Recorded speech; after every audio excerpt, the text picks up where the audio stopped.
Ganyan po ang ginagawa sa morcon. I-slice po ng manipis. Tapos lalagyan siya ng palaman. Pero baka po ang ginagamit.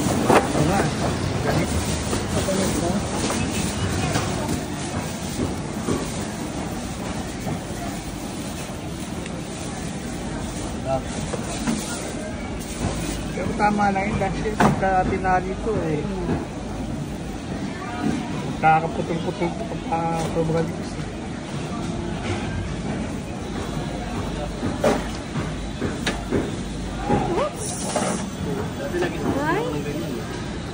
Ay, may pintana. Oops! May pinto. Koy. Oh, dati lagi sa isang nung ng kanipis.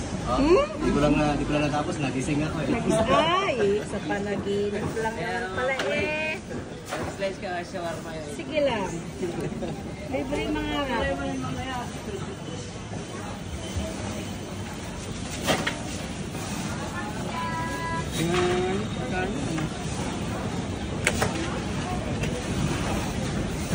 Libre lang mga harap.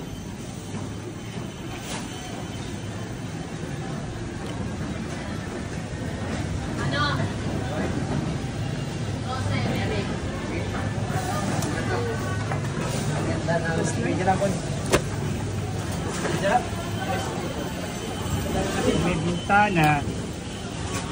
May pintuan pa.